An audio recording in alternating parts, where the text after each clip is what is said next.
All right, thank you very much. Let's give a hand for the Derbycon staff. All right, welcome everybody.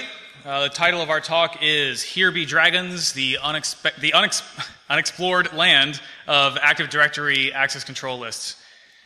About us, this is me, I'm Andy Robbins. I'm the Adversary Resilience Lead at Spectre Ops. I'm a co-creator and developer of the Bloodhound project with these two guys. I've spoken at conferences, I've given trainings. I think I'm a friendly guy, so come talk to me if you want to know more. I'm Rohan. That's not actually my job title. Andy's messing with me. I've spoken at a bunch of conferences too. I think my only real claim to fame is Bloodhound, though, so that's what I'm here to talk about. I'm Will. I'm Harmjoy on Twitter. I've written a lot of code, talked at a few cons. This is about my third or fourth time talking here at Derbycon. It's one of my favorite conferences. It's awesome. Definitely come, grab us in the lobby or something after. We love talking about all this kind of stuff. I'm also an active trainer, Black Hat, and some red team training, offensive Active Directory, some of that stuff. This is where we work, Spectre Ops. We think it's a pretty cool company. If you want to know more about the company, come talk to us. Find somebody in a purple shirt like this. So the outline, this is what we're going to go through over the next 50 minutes. We're going to talk about prior work. We'll talk about why you should care about this as a defender or an attacker. We're going to start speaking the same language and kind of give you a background on ACLs. Yeah, raise your hand if you have an empty seat. That's okay. That's all right. I want to keep the biggest audience possible. Fantastic. So then we're going to talk about how do we abuse these misconfigurations, and then we're going to flip it around a little bit. We're going to first talk about how to abuse them, then we're going to talk about how to find them, and hopefully that's going to make sense when we go show you why. We're going to do a Bloodhound interface demo and show you the new features in the Bloodhound interface that are ACL related, and then we'll do a very complex ACL only attack path at the end to kind of drive home how this all works. No, saying it's operationally focused this time. Oh yeah, so Will and I gave a talk that was focused on backdooring Active Directory using ACLs at Black Hat and DEF CON this year. This talk really, if you don't know what ACLs are, if you're a pen tester and you want to start using these on your pen test, this talk is for you. If you're a defender and you want to know how to be prepared for these kind of misconfigurations, how to find them, this talk is for you as well. So this talk is very practical. It kind of borders a line between a workshop and a talk.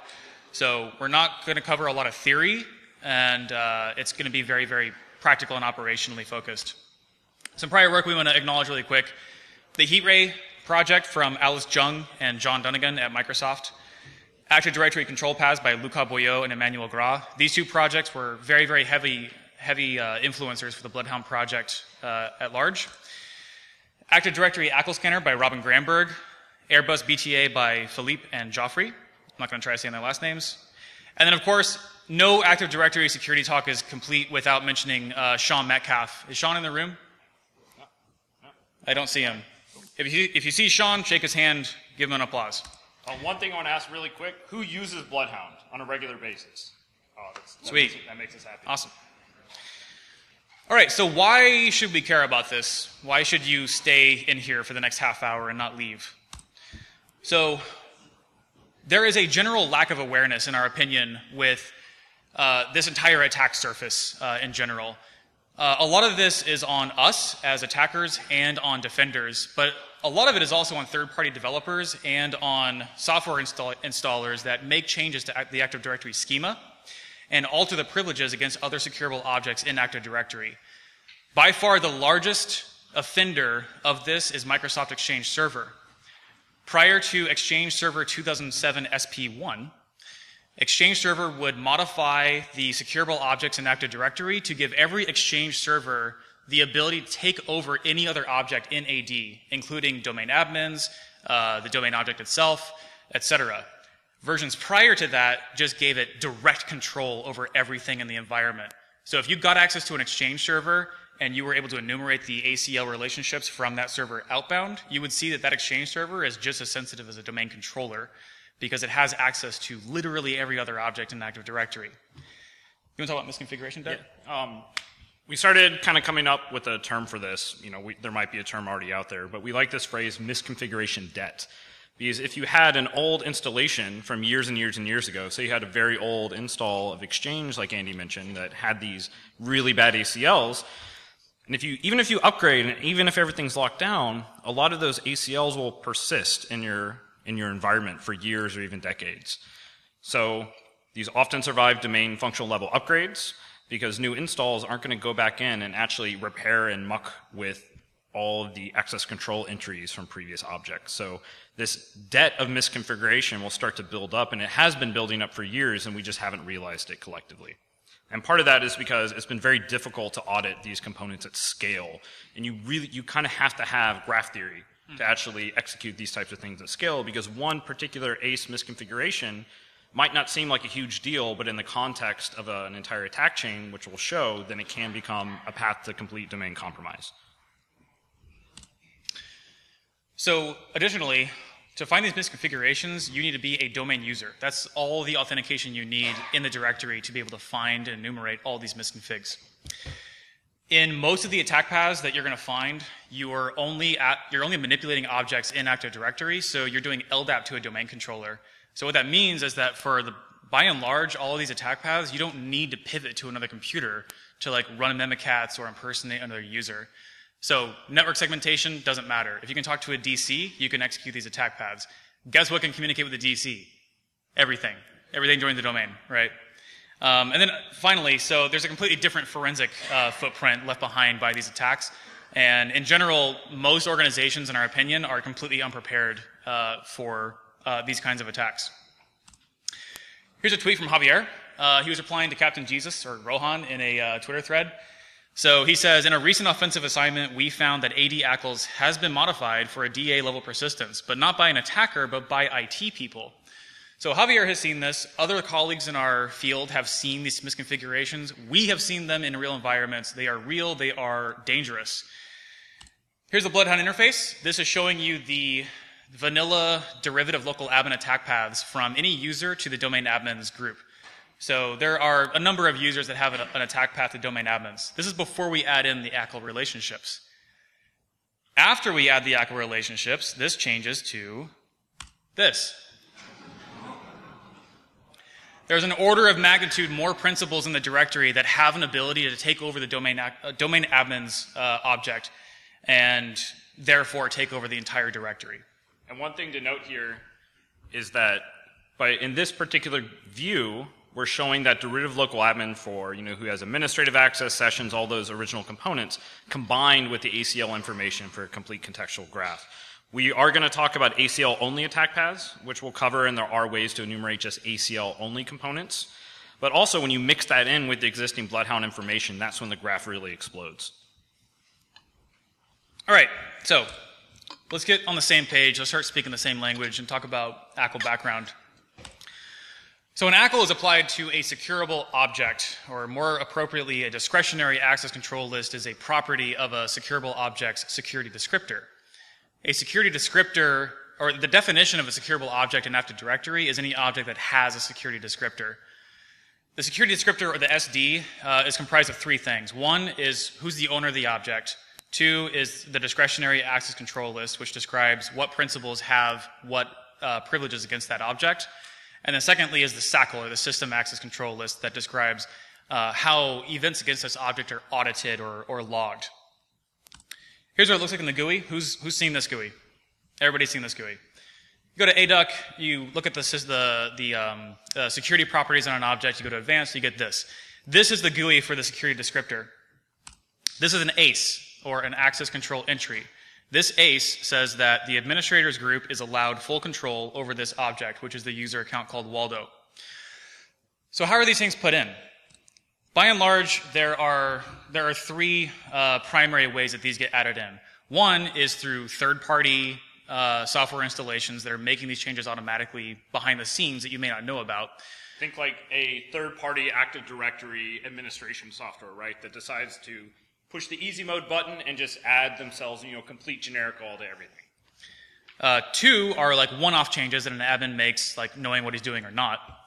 And then three is this. So this is the delegation of control wizard. This wizard is being used to delegate control to any user object within the user's OU to say they can reset the password of any user within this OU tree, which means that they can change that user's password without knowing its current value. It's the help desk privilege. Once you do that, that's reflected like this on the security descriptor. So the help desk group has reset password against the user Rohan Berserker. So everybody understands ACLs 100% clearly. All of us are on the same page now. If you want a little more in-depth information, so we're just trying to go quickly here so we can get to the interesting content. We have a 67 white paper, 67-page white paper, written by Will, Lee Christensen, and myself. It's at that link. Go read it if you want more in-depth info, and if you want to see how to use these for very, very sneaky persistence in Active Directory. All right. So how do we actually abuse these? We have all these different rights against an object. There are many of them. We have trimmed this down only to the ones that are actually relevant for taking over another object. So first of all, you have the force change password privilege. Any computer, user, or group on the left can have this privilege against a user object on the right. So this means that I can change that user's password without knowing its current value. Will has created several PowerView commandlets for abusing these misconfigurations. The relevant abuse commandlet here is set domain user password. After you import PowerView, run git help set domain user password, or do that for any PowerView commandlet, and you can see exactly how to use the commandlet. We'll also show you a good example of this in the demo. Cleanup method. So I'm actually not going to talk about this right now. I'm going to talk about this later. So think about, it's insane. But just kind of as we're talking, think about how you would actually clean up after yourself with changing somebody's password. Add members means that I can add a member to a group. The PowerView commandlet here is add domain group member, so I can add an arbitrary object or arbitrary principal to the members of a security group, and then obviously whatever privileges that security group has, now I have it as well. If I want to clean up after myself, I can just do remove domain group member, and that step is cleaned up. Generic all is full control. It means that I have complete full access to the object. This is what domain admins has to every other object in the directory. Against users and groups, you have basically three options, 2 for users, 1 for groups. For groups, you can add people to the group. For users, you can change their password, or you can do a targeted Kerber roasting attack, where you set a fake service principal name on that user object, and then use Kerber roast to request a Kerber roast ticket for that user, and then crack that ticket open, and if you can do that, you can recover the plain text password for that user. By a show of hands, who is using Kerber roasting on your engagements frequently? If you're not using Kerber roasting now, I highly encourage you to do so. It will change the way you operate fundamentally. It's insane. Generic write means that I have the ability to write to any non-protected attribute on the object. So for groups, I can write to the members property. And for users, I can write to the service principal name property and do that targeted Kerber roasting attack once again. And then here are the associated PowerView commandlets again. Write owner. So this is interesting because the owner of an object maintains full control of that object regardless of what the DACL says. So even if I have a deny ace at the very top that says domain admins are denied anything on this object, if domain admins still owns that object, they can still do whatever they want. So if I write the owner to myself, now I can do whatever I want. With PowerView, the commandlet is set domain object owner, and then the cleanup is the exact same one, just set it back to what it was before. Write DACL means that I can write a new ace to the DACL on that securable object, and I can just give myself whatever privilege I want. In PowerView, you do this with add domain object ACL, and the cleanup is remove domain object ACL. Does that seem pretty simple? Yeah. I think Will has done a lot of work to make this as operational and as easy to do as possible, I think. And again, you can do this. You don't have to use PowerView. We're just used to using the toolset, and we decided to write really easy commands for every single primitive. Next, we have the all extended rights privilege. This means that we have any privilege that is defined as being an extended right in Active Directory. This includes resetting passwords and adding people to groups. So you can see kind of a pattern here that either you can change someone's password, Kerber roast them, add someone to a group, or you have all these other privileges that can get you there, right? So those are the primitives. Those are the commandlets that are associated with them. So how do we actually find these misconfigs? For this, I'm going to pass it over to Will. And one thing to mention, there are obviously a few select object takeover primitives that we didn't cover. We still have some work to do for the Bloodhound interface, so specifically DC sync and GPO edit rights are next up for us to actually integrate into the graph. So we only covered the ones that are functionally, operationally implemented in the Bloodhound ingester and analysis platform. So there's a couple different ways you can start to enumerate this stuff. You can do spot checks with PowerView for like singular object inspection. We still do this now for the control relationships that we don't have integrated into the graph yet. Specifically, the DC sync on the domain object, on select GPO type things, and I'll show some examples here in a second.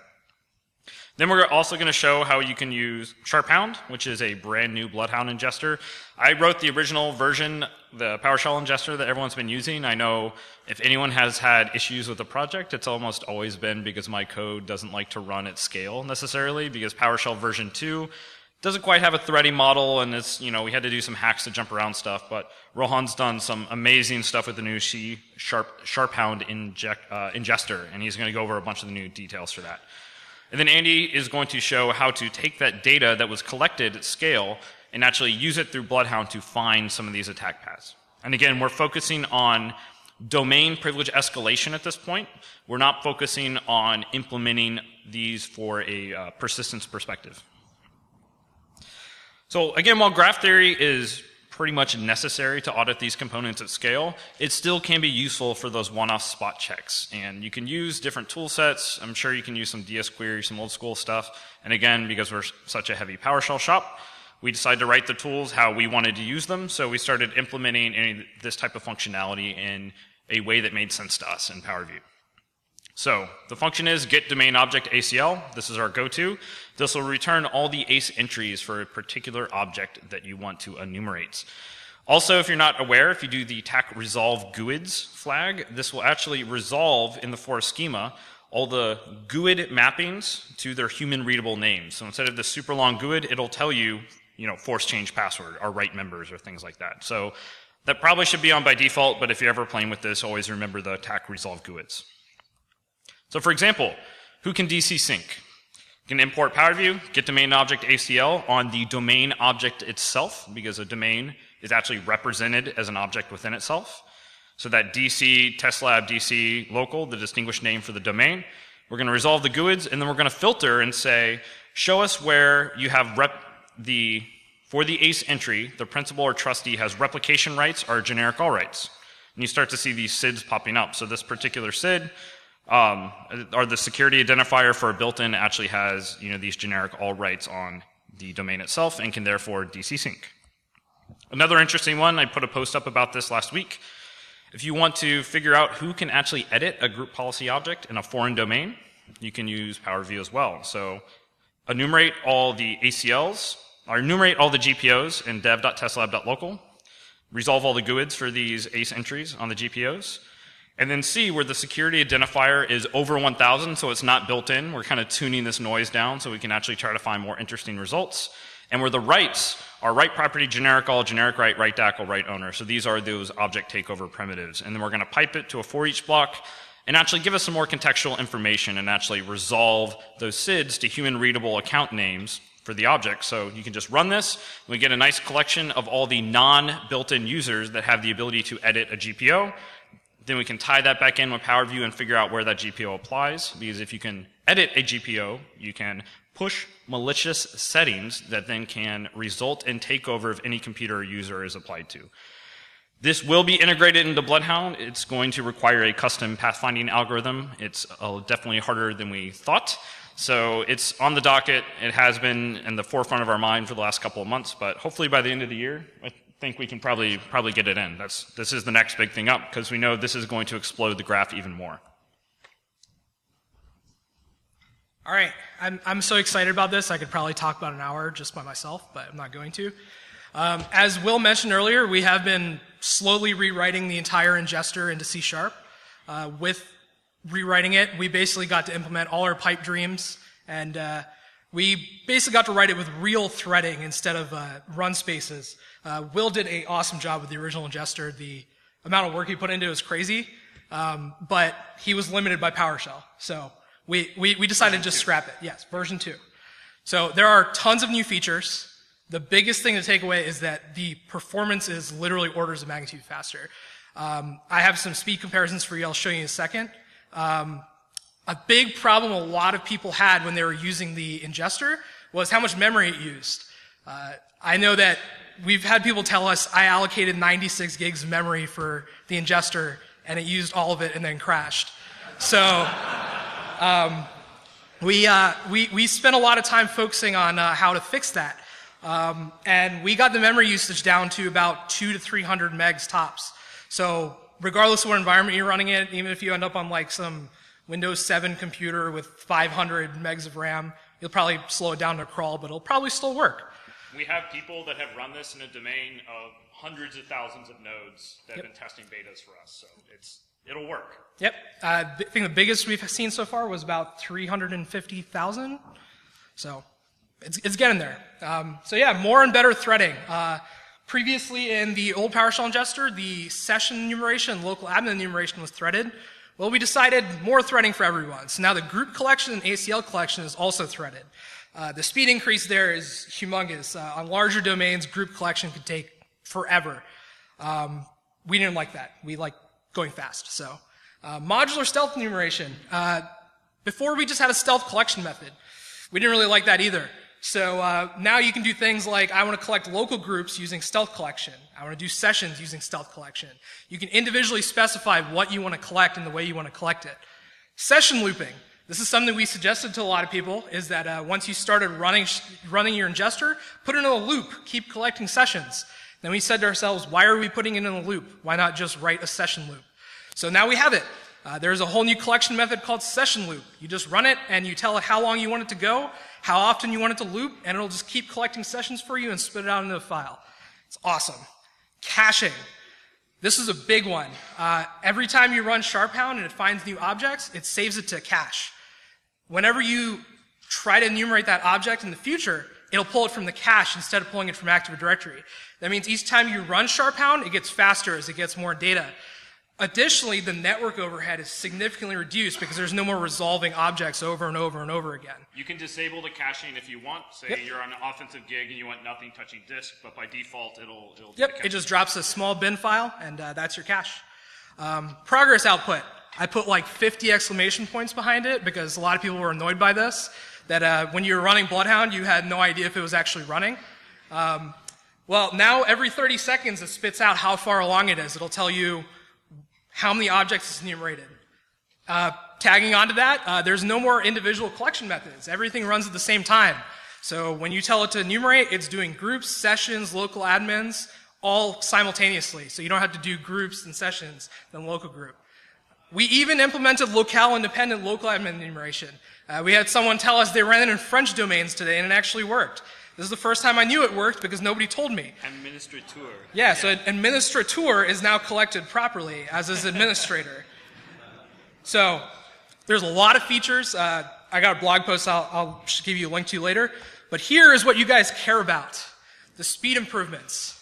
So you have Old Ingester and SharpHound. These are from real world networks. Yes, this is a real domain. We got these, like last week? We wanted something cool for the deck. So you can see group collection went from 1:10 to 19 seconds. Local group and sessions, we cut it down probably about a fourth of what it was, if not more. ACLs from 10 minutes to 37 seconds. So operationally, this is going to be a really big deal. I have a little blog post written up with all the new features and all the cool new hotness in SharpHound. That's the link to it if you want to go check it out. And my favorite picture in this entire deck. This is an accurate representation. Thank you. You want to do the shout out? Go ahead, Rohan. And I want to give a huge shout out. We have a Bloodhound Slack channel, which I encourage all of you to join. I've had a small group of users happily beta testing this for me, running it in their real environments, even though I told them that they have no idea what's in the code. And they trusted me enough to do it, and SharpHound would not be what it is without these beta testers helping us find all sorts of bugs and test it in real environments. So it's been 3 months of just features, mods, tweaks, and like this testing cycle for like 3 to 4 straight months. Yep, there would be days when I would drop 4 or 5 different builds of SharpHound, and people would happily step up and test it for me over and over again. So I love you, beta testers. Cool. Okay, so what we've got next is we're going to demo the interface additions, or interface additions. So in the Bloodhound interface, we already had the ability to figure out where does somebody else have local admin privileges, either by explicitly having those defined, like that user is defined in the local admins group on a computer, or by security group delegation. So I belong to this group, that group belongs to this group, that group has local admin rights. We can graph that out now in the Bloodhound interface, and we've been able to since we dropped it at DEF CON last year. So outbound privileges is very easy to audit with Bloodhound, and also inbound privileges as well. So for any given computer object, you can see who are the explicitly defined admins, who are the unrolled admins, and you have all kinds of other cool stuff like pathfinding and hunting for user sessions based on security group, and all kinds of other kind of like cool stuff. So what is new? So here is the Bloodhound interface when you first bring it up, and I'm going to try to pause this if I can. Oh, you just click on it, and then it pauses it. Cool. Oh, no. Yeah, it does. Okay, Yeah. cool. All right, so when you first pull up Bloodhound, the default view is it will find any group that matches like star domain admins star, and then show you who the effective members of that group is, either like directly or through unrolled security groups. So going to the bottom of the screen there where you have the inbound object control. So what I'm going to look at is for a domain admins group, so this domain admins at internal.local group, who actually has control or the ability to gain control of this group. And we have this broken out into 3 different sections. The first one is explicit object controllers, and the number here is 6. So if I zoom out a little bit on here, you can see that I have these 1, 2, 3, 4, 5. I have 5 groups, and there's a user that didn't get drawn correctly, but I have these groups right here that have generic all, and then at the very bottom, right DACL privilege against the domain admins group. So the domain admin security descriptor is going to be cloned off of the admin SD holder security descriptor. That has some idiosyncrasies or some ways that can actually have that not actually apply to all the security or the securable objects that it should, which I'll show you a real scenario in the next demo. But anyway, here are the first degree controllers of the domain admins group. But these groups are going to have members of them, right? So if I want to see who are the unrolled users of all these groups, I just go to unrolled object controllers on the left and click the 29, and then the interface will draw that out, and I can see all these computers, all these users that have effective immediate control of the domain admins group.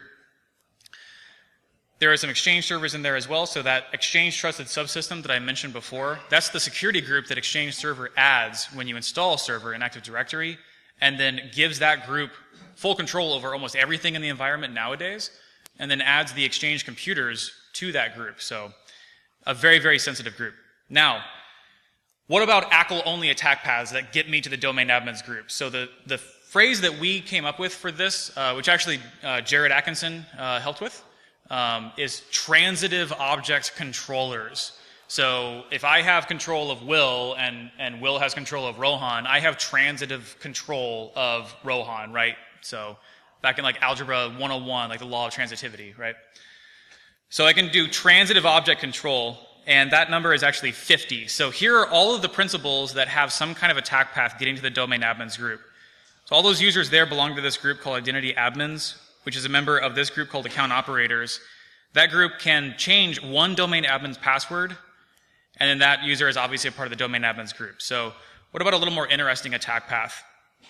So we'll go a little bit further to the left. We have this user that is a member of this group, which is a member of this group.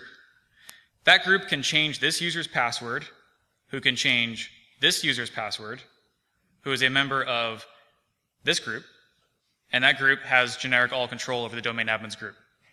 It doesn't matter how long or complex these attack paths are, Bloodhound will find them very, very fast. Doing this by hand with spot checks, you can now start to see you're going to miss a large number of these different types of branches. Yep. Also, these are real. This isn't like something we just made up out of, well, we kind of did, but we've seen attack paths like this in the wild on real environments. This is not like This isn't just like fake to make you guys go ooh and ah. Yeah, this is not fake news. Like the screenshots I showed you earlier are actually from a real environment. Obviously, the labels were hidden. And so obviously this is a little bit contrived, but it is based on what we've seen in the field. So what about outbound object control? So if your CIO came to you and said, what control does this user have over other objects in the directory, how would you answer that question? With Bloodhound, it's incredibly simple. So I'm going to find this user here called rtaylor. I'm going to click on him, and that'll populate the user tab with some useful information. So now I'm going to go to outbound object control and see what other objects this user has control of. First of all is first degree object control. This means that this user rtaylor has been added as a principal on an ACE on another object. That's pretty rare. So in this example, we kind of mimic reality, and we don't have that example. However, this user does belong to groups, which may give him control over other objects. And so that number is actually 4. So he belongs to this group on the left here called Migration G. And that Migration G group is a member of this group called Backup 10. And that group has force change password against these 4 users right here. So let me expand that out further and do transitive object control. So if I just carry out that ACL-only attack path as far as I can, and recall that I'm only manipulating Active Directory objects, I'm not pivoting to systems or doing anything like that, here are all the other objects that this user has effective control over by executing an ACL-only attack path. And if you're on an offensive engagement, and you land, you fish, you hit an initial guy, right? Your initial foothold, and you're able to run this collection just talking to a DC, then you can see from that machine, without getting remote code execution in any other box, all the principles you could actually take over from your offensive engagement. Yep. Okay. So, how are we doing so far? Is everything kind of gelling, making sense? All right, cool. All right. Thanks. So let's look at a attack path, and this is based on an attack path that we have seen in a real environment. All right, so the default view, we pull up Bloodhound, we see the domain admins group. What we want to see is what are the shortest paths to get to the domain admins group. This button right here that I just clicked on the thing that looks like the stock market going up, this is like the most underused button in the interface, which is unfortunate because it changes the layout from force directed to hierarchical, which makes it a lot easier to read and understand. So in the top part of this window here, which I'll zoom into, you have like your classic vanilla derivative local admin attack paths. Those users on the left belong to a group that has admin rights to those computers, and those computers have domain admins logged onto them. So obviously, through the power of Mimikatz or through user impersonation, I can pivot to one of those machines and then become a domain admin by stealing the creds or impersonating them. On the bottom, I have ACL-only attack paths. So this user, J. Frank, is a member of a group called Helpdesk Tier 1. Helpdesk Tier 1 has the ability to add members to a security group called User Setup. User Setup has 2 different control relationships to all the users in the group called Account Operators. So it has generic all, so full control, and it also has force change password. So at this point, I have a choice. I can either change someone's password, or I can do a targeted Kerberosing attack against one of those users. Then once I know one of those users' credentials, I now have the access of the Account Operators group, which has the ability to change the password on one domain admin, which again we have seen in the real world. And then of course the JDMIC user is a member of the domain admins group. Okay, so let's show how to actually execute this. So here are our attack steps. Step 0, we want to determine whether or not we have a Kerberosable user in our attack path, because we want to avoid changing user passwords as much as we possibly can. Then we're going to add J. Frank to that user setup group. And with that privilege that we now have of that group, we're going to Kerberos one of those users in that group and try to recover their plaintext password. Then, once we have that guy's password, we're going to change JDMIC's password and we're going to snag the KERB-TGT hash, which will give us the ability, obviously, to roll golden tickets. So, attack step 0. We want to determine if we have a Kerberosable account in our attack path. For this, we're going to import PowerView into a Beacon session, and Beacon is running as that JFrank user, that initial user in the attack path. So we're going to import PowerView in this Beacon, and we're going to enumerate the users of that group called Account Operators. Then, we're going to pull out the same account name and the password last set parameter from each of those users. So we're going to see how old each of their passwords are. Now let's take a look here. Oh boy. So Jay Atkinson, hey, thanks for the phrase, but your password, procedures are really bad, man. So Jay Atkinson hasn't changed his password since 2011. So maybe there's a chance that we can crack his password. And spoiler alert for the demo, it's crackable.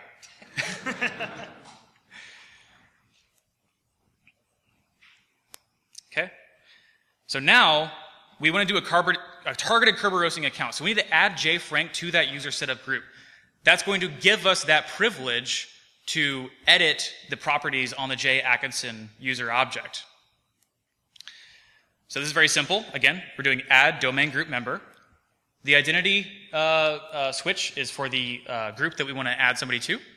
And the dash members is who we want to add to it. So we're adding Jay Frank, and it's done. So now Jay Frank is in that group, and he has all the same privileges that that group already had. So attack step 2, we're going to add an SPN to the Jay Atkinson user, and then we're going to Kerberoast him, and we're going to recover his plain text password. So recall, user setup has force change password and generic all, but we're going to Kerberoast so that we minimize our password reset activity. To add the SPN, we will use set domain object, and the identity is going to be the user we're adding this to, so it's Jay Atkinson. And then what we're going to do is we're going to set service principal name to just a garbage value. So it's just going to be blah/blah. It doesn't actually matter what this property is. As long as it follows that, foo/bar format, you'll be able to request a Kerberoast ticket for that user. So now that's done. And so now we're going to Kerberoast this user. So in PowerView, again, you have this commandlet called invoke Kerberoast, and identity is going to be the user that we're requesting a ticket for. And then we're going to extract just the hash out of the resultant PS custom object that comes back. So here is the Kerberoast ticket for Jay Atkinson.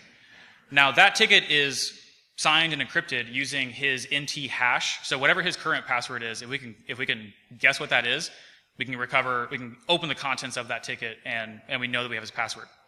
We'll use John for this, and oh boy, Jared. So password 1, the biggest crime in info security. That's not real. No one uses that in real life. Oh yeah. So now we want to clean up after ourselves. We don't want Jared to look at his SPM property and be like, oh my god, what is this? So we're just going to clear that using the set domain object parameter again. And we need to do this while we still have that privilege. So after we do this, then we're going to remove Jay Frank from that security group using the remove domain group member commandlet. So you can see as we're going through this, we're cleaning up after ourselves along the way. And that's done. So now we have Jared's plaintext password, and the environment is in the same state that it was before we started. Now we're going to change Jay Dimmick's password, and then using his domain admin rights, we're going to get the KERB-TGT hash. So Jay Atkinson, as a member of the account operators, recall that he has force change password ability over the Jay Dimmick user, so he can change his password without knowing what it currently is. How are we on time? We got 10 minutes? Perfect. All right. So here is the way that you do this with PowerView. So I'm not going to go too far in depth into this, but the bottom line is you have 4 different steps to actually do this by providing alternate credentials. But in Beacon, you can't supply a variable in PowerShell and then have another PowerShell instance spin up and have access to that variable. So instead, we're just going to convert this all to one line by separating them with semicolons, which looks like that. Then we're just going to copy all that content, and then we're going to paste it into our Beacon, and that's going to follow all of these steps. And the result is we're going to change Jay Dimmick's password to password123 bang. So we executed, and we're done. So password for user Jay Dimmick successfully reset. Now we know the clear text password for a domain admin. So what we're going to do next, we're going to make a token. We're going to impersonate Jay Dimmick in our Beacon.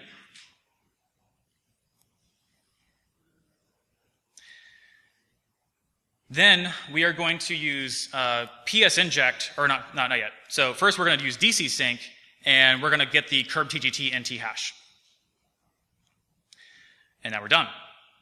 So we have the NT hash for the curb TGT. Now we can create our own tickets for any other user in the domain. We can create golden tickets. And we also have an extremely good persistence mechanism in AD. We own Active Directory now. We own the entire domain. Now we're going to get JDimic's password. We're going to look at what it is now and then also what it was. So for what's highlighted here, that's what we just set. So that's the NT hash for password 123 bang. The first entry in the NT history, that's what his password was before we changed it. So we can get this information from DC sync. Benjamin Delpy and Vincent Latou recently put in work that you can reset somebody's password using NT hashes. And you can bypass the clear text password check that the directory service agent performs to make sure that the password complies with password complexity requirements. So we are not necessarily injecting the NT hash back into NTDS, but we're passing it off to the local SAM functions on the domain controller to do that for us. There is an important caveat on that I will talk about after we're done with this demo. So we have a custom version of Mimikatz that Rohan rolled a few nights ago. So the command here, we're going to do LSA dump change NTLM, and we're going to specify the domain controller that we want to do this action against. Then we'll specify the user that we want to change a password for, it's JDimic. Old NTLM is what its current password is, so that's what we changed it to. So we'll copy that and then paste it. We have 8 minutes. New NTLM is what we want to change it to, so that's actually going to be what his password was before we changed it. So the next time he logs on, he's going to be able to authenticate correctly to the directory. He's not going to get a bad password error. He'll be able to use what his old password was. We'll let that run. And his password is set back to what it was before.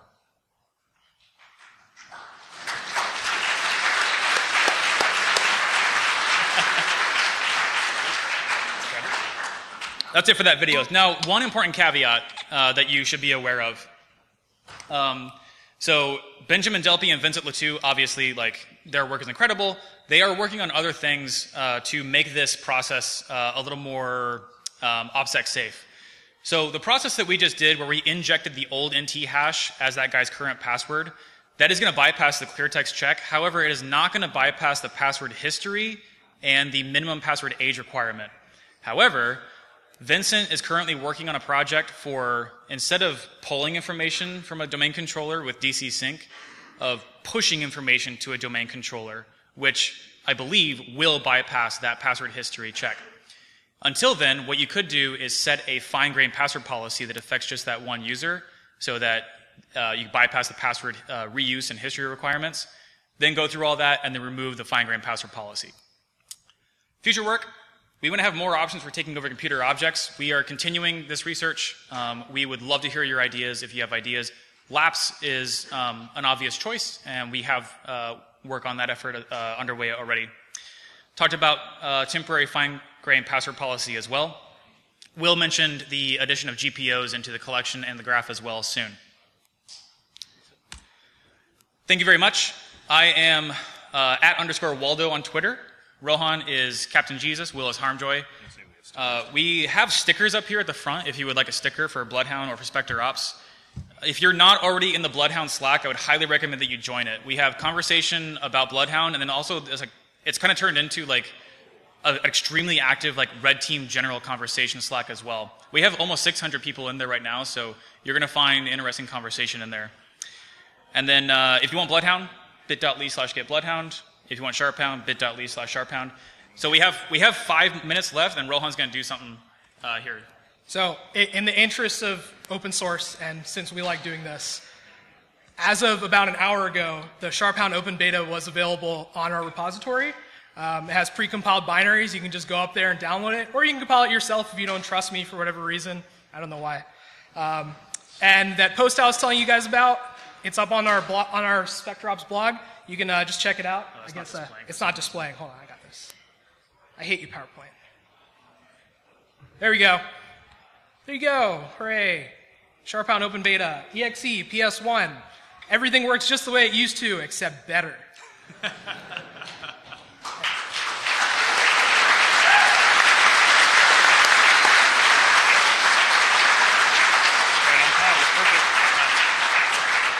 right, thanks everybody. That's our time, and I think we have time for questions, or no? We have 2 minutes. We have 2 questions.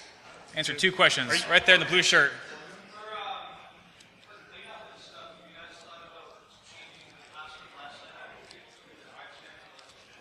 Yeah. So when his question was, have we thought about changing the password last set attribute? You could definitely do that. When you do this process where you're doing change NTL and Mimikatz, that will implicitly be set by the directory service agent. For other purposes, you could just edit that attribute as well if you want. Yeah. Cool. Any other questions? I think we have one question. Yeah.